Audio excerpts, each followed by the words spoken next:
Hello friends, today the topic for the day is domestic and national income. Now here we are putting stress on the topic income. Now at the macro level, income can be classified into two parts as shown in the following flowchart. That is, it becomes either a domestic concept or a national concept. This is at the macro level which we are talking about. Now when we talk about as a domestic concept, so it means it becomes your domestic income. And when we will be talking about it as a national concept, it will become national income. So when we are talking at a national level, that will be your national income, and when only domestic level or domestic concept we are talking about, it means we are talking about domestic income. Now the basic elements of domestic and national income will remain the same. That is your factor income. The very first factor income was COE, that is compensation of employees, and we all know that compensation of employees include your wages and salaries in cash, wages and salaries in kind. Then we also include the contribution to the social security scheme and the retirement pension. Then second component of your factor income is rent. Third component is interest, and the fourth is profit. And these all four are the factor payments which are given in return for the factor services which have been rendered by the various people. Like wages, the laborers get wages, that is COE, land get rent, capital gets interest, and entrepreneur gets profit. Now then, what is the basic difference between domestic income and national income? Domestic income is the income which is generated within the domestic territory of a country by residents as well as non-resident. So both we are including over here, that is your residents and the non-resident. Whereas the national income is earned by normal residents of the country. Now here we are not including the income earned by the non-resident, no matter where it is generated, within the domestic territory or outside the domestic territory. So the basic difference is that in the domestic territory, both residents as well as non-residents are considered, whereas in national income we consider only the normal resident, and that too no matter where it is contributed, whether it is the domestic territory or outside the domestic territory. Now when we talk about domestic territory, we should know that what is domestic territory of a country. Domestic territory, in a layman's language, in a common language, domestic territory means political territories. आप सबको एक बात समझ आ गई होगी, आपने जैसे ही domestic territory word सुना आपको ये लगा होगा कि ये पॉलिटिकल बाउंड्रीज, कि इंडिया का हमारा एक पॉलिटिकल मैप है और पॉलिटिकल मैप में इंडिया जहाँ जहाँ तक लाई करता है वो हमारी पॉलिटिकल बाउंड्रीज है, तो वो हमारी डोमेस्टिक टेरिटरी है.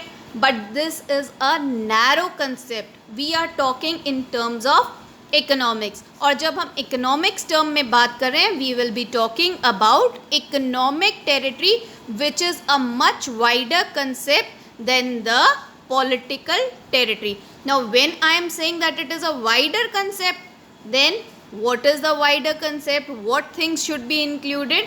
Now economic territory, it means when we are talking about either domestic territory or an economic territory, it means one and the same thing.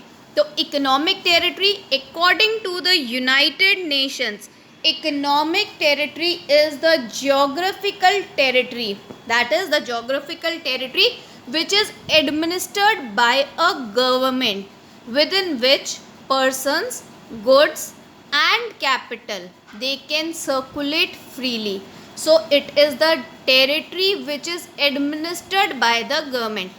And the government, आप सबको एक बात बहुत अच्छे से पता होनी चाहिए, I will clear your doubt also, that India की पॉलिटिकल बाउंड्री है, very well we all know it, that is the domestic territory according to a layman. But do you all know that whatever is the water bodies of India वो भी India की domestic territory में लाई करते हैं. और जितनी भी water bodies हैं, like if we talk about Indian ocean, I am giving you an example. Indian ocean की अगर हम बात करते हैं तो इंडियन ओशन का पोर्शन मार्क्ड है कि इंडिया में कितना लाई करता है, और उस वाटर बॉडीज़ के अंदर कोई भी शिप नहीं सर्कुलेट कर सकती without the permission of Indian government. तो हमारी क्या है, उस पोर्शन के ऊपर एडमिनिस्ट्रेशन है गवर्नमेंट की. In the same way air के ऊपर भी हमारा कंट्रोल होता है. हमारी कंट्री से कोई भी प्लेन हमारी एयर से क्रॉस नहीं कर सकता without the permission of the government.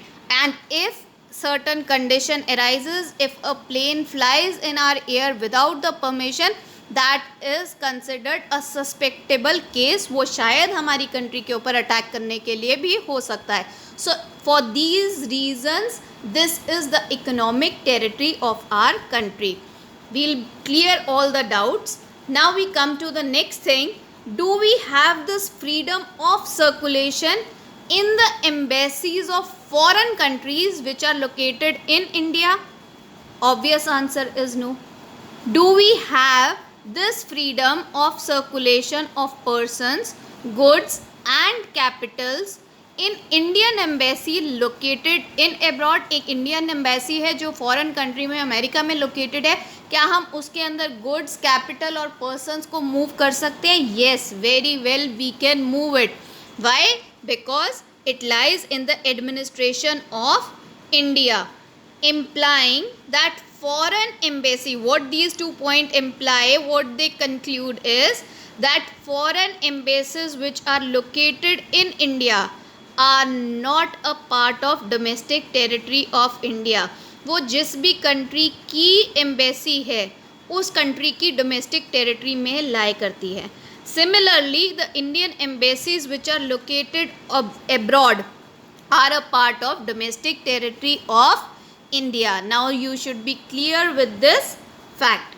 Now what are the components of the domestic territory? Very quickly we will go through the components. Territory lying within the political frontiers including territorial waters of a country, the example which I had cited just now. Then whatever the ships and the aircrafts which are operated by the residents of the country across different parts of the world. Residents, we are talking about the normal residents or normal resident. Who are normal resident? Who are residing in a country for 1 year and whose center of economic interest lies in that country. We know it very well.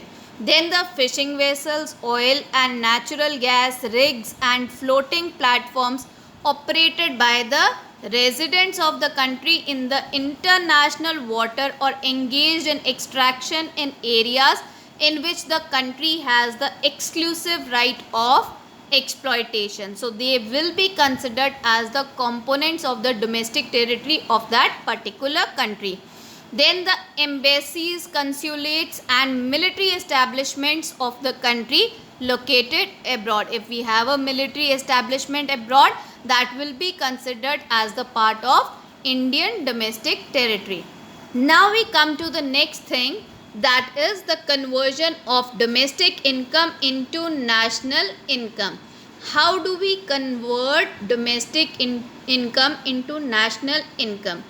Whatever is the domestic income, that is the income of the residents as well as non-residents, plus net factor income from abroad will give you national income. Whatever we have earned from abroad, that will be known as your net factor income from abroad. It means net factor income from abroad is factor income earned by our residents, by the residents of India from abroad, which we are earning from abroad, subtract the factor income earned by non-residents in our domestic territory. I am giving you a very small way of learning this. Net factor income from abroad. इसका एक ही example है, एक ही तरीका है learn करने का, and boys को ये बहुत जल्दी लर्न हो जाएगा। Net factor income from abroad हम कैसे कैलकुलेट करते हैं।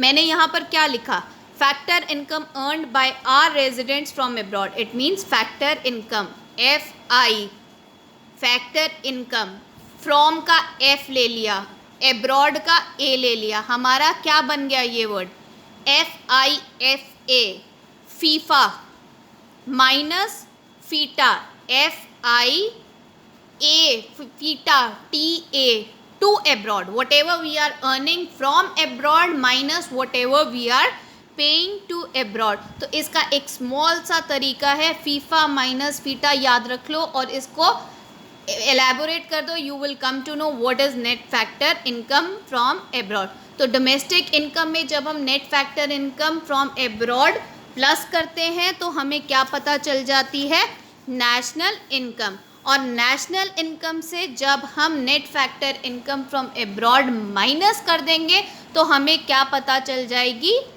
Domestic income. Very easy, this just you have to go through. आपके कंसेप्ट क्लियर होंगे तो आपको ये सब रट्टा लगाने की ज़रूरत नहीं पड़ेगी। The next is domestic income. There will be words which will be coming into you will come across the words like domestic income and domestic product. Now domestic income and domestic product are the similar things. They are identical to each other because whatever is produced is ultimately converted into factor income. How? Remember, recall your knowledge from the circular flow of income two sector model. First round, what happened? Firms, that is the producers, they produce goods by hiring the factors of production from the household sector. तो उन्होंने household sector से लिए factors of production और production की, and in return produce करने के बाद they have distributed the income, जो हमने स्टार्टिंग इनकम से ही करी थी, we started from income, that is your factor income, and they gave certain amount of the income which became the factor income. So that is why the domestic income and domestic product are always same, they are always identical in the same way. Your national income and national product will always be identical. Thank you.